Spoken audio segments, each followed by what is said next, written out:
Hello everyone.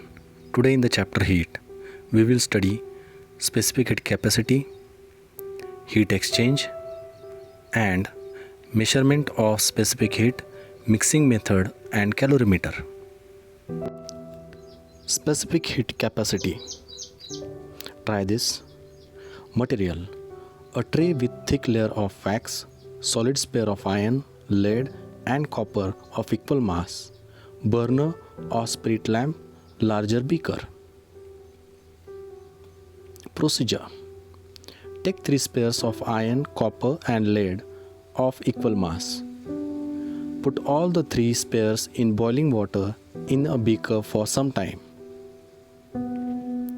Take the 3 spheres out of water. All the spheres will be at temperature 100 degrees Celsius. Put them immediately on the thick slab of wax. Note the depth that each of the sphere goes into the wax. The sphere which absorb more heat from the water will give more heat to wax. More wax will thus melt and the sphere will go deeper in the wax. It can be observed that the iron sphere goes deepest in the wax. Lead sphere goes the least and copper sphere goes to the intermediate depth. This shows that for equal rise in temperature, the 3 spheres have absorbed different amounts of heat.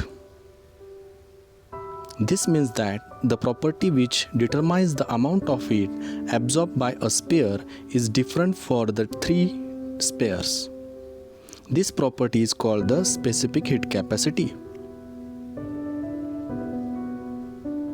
The amount of heat required to raise the temperature of a unit mass of an object by 1 degree Celsius is called the specific heat of that object.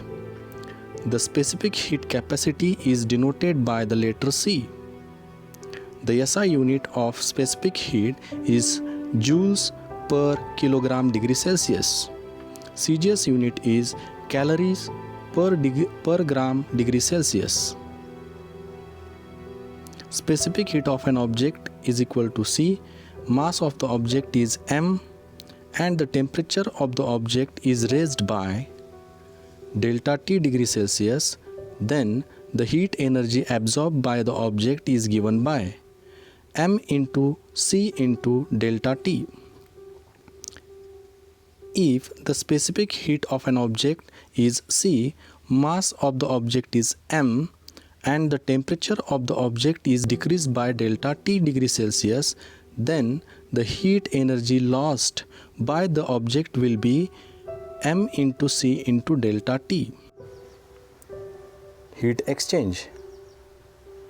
If heat is exchanged between a hot and cold object, the temperature of the cold object goes on increasing due to the gain of energy, and the temperature of the hot object goes on decreasing due to the loss of energy. The change in the temperature continues till the temperature of both the objects attain the same value. In this process, the cold object gains heat energy and the hot object loses heat energy. If the system of both the object is isolated from the environment by keeping it inside a heat-resistant box, meaning that the energy exchange takes place between the 2 objects only, then no energy can flow from inside the box or come into the box. So this situation leads us to a principle of heat exchange. Heat energy lost by the hot object is equal to heat energy gained by the cold object. Measurement of specific heat, mixing method and calorimeter. The specific heat of an object can be measured using mixing method. For this, calorimeter is used. If a hot solid object is put in the water in a calorimeter, heat exchange between the hot object and the water and calorimeter starts. This continues till the temperatures of solid object, water and calorimeter becomes equal. Therefore, Heat lost by the solid object is equal to heat gain by water in calorimeter plus heat gain by the calorimeter. Here, heat lost by the solid object Q is equal to mass of the solid object multiplied by its specific heat multiplied by decrease in its temperature. Similarly, heat gain by the water, that is Q1, is equal to mass of the water into its specific heat into increase in its temperature. Heat gain by the calorimeter, that is Q2, is equal to mass of the calorimeter into its specific heat into increase in its temperature.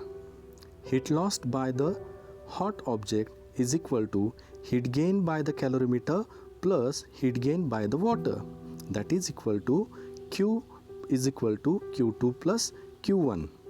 Using these equations, if the specific heat of water and the calorimeter are known, the specific heat of the solid object can be calculated.